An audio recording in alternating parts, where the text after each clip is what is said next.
Hey guys, Silverlord here, back in with another action figure review, and unfortunately, all good things come to an end because today we'll be wrapping up our looks at the real Ghostbusters line with Coomblast Phantom. No, this is the Eyeball Ghost and or Monster. I'm going to double check that so I got it right in the title. This, of course, is brought to us by the fine folks over at Kenner back in the day. But Hasbro nowadays.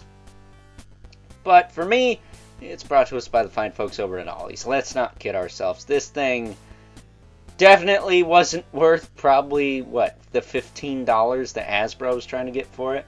The $5 that Ollie's was asking for it, that's a little bit more my speed. That said, here he is with Winston. Good old Winston. Oh, Winston, drunk again, I see. Yeah, well, you're fat. But either way, I can't help but think of that Family Guy sketch with Winston Churchill every time I hear the name Winston. It'll be the death of me, I'm sure.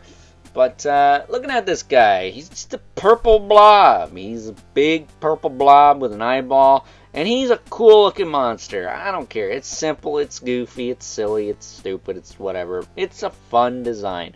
I've always liked cycloptic or monsters with eyeball-themed shticks, like Triclops from Motu, or Shockwave from Transformers, or the Cyclops from the Seven Voyages of Sinbad and the Odyssey, and they just do something for me. Or something a little bit more relevant to me, Oculus from Skylanders, or even Shumagorath from MVC. But at any rate, this guy has 2 points of movement. His arms will move up and down. Pretty simple. He's just a hollow kind of vinyl figure. Actually, the arms are pretty solid, but torso's like a hollow rotocast vinyl thing. And what you do is you kind of just squeeze his horns here. He's got little horns on his head. And what you do is you squeeze around here. And you kind of work his eyeball out. It just kind of pukes out. It doesn't really shoot out. So let's put that back in there. It's connected to a string, his eyeball. And the cool thing is, if you don't plug it in all the way, the eyeball is articulated, so you can have it move around and whatnot. We can just do that. Yeah, it's not the most effective gimmick, to say the least.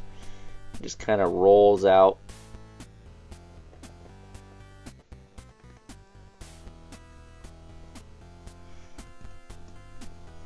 It's very hard to do. How did kids do this in the 80s? I guess kids from my generation are just wimps.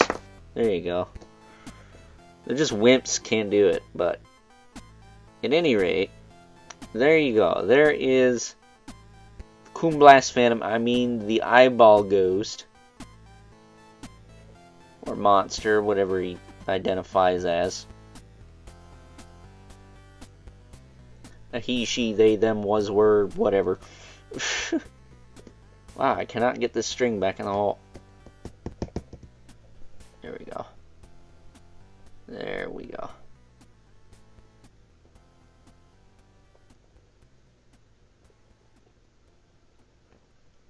Alright, cool. Got that back in there. And he's looking back at you. Looking back at me! Anyone remember Crossfade? Early 2000s band? Me either. Putting him there. He's a cool little monster toy. We don't get a lot of these anymore. That sucks. I miss the days when you could walk in the toy aisle and it wasn't all like OG IP stuff.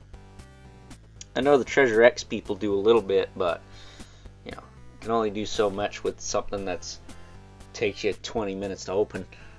Let's bring in our two regulars, the Mythic Legion's Brother Mandibolith, and the infamous 11th Spawn, who of course is going to tower over everyone, but one could argue this guy isn't scale. I mean, he's a monster. He doesn't have to have a specific scale, does he? So, with that being said, it's time now that we wrap things up with some final thoughts.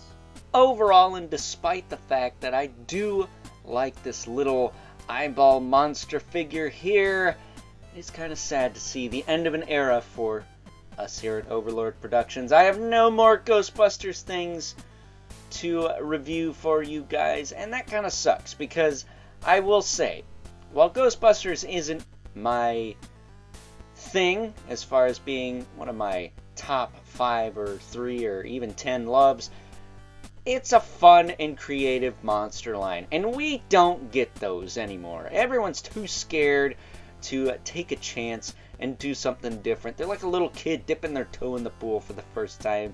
Is it too cold? Is it too hot? Am I gonna get wet? Just go ahead and do it, dadgummit, because somebody out there, like me or other people here in the collecting community, will appreciate it. A good example of this, Hero Mashers Monsters. We never knew you here in the States. I guess they got them over in the UK, but man oh man, if that line made it here, bet your sweet keister I would have had reviews of them.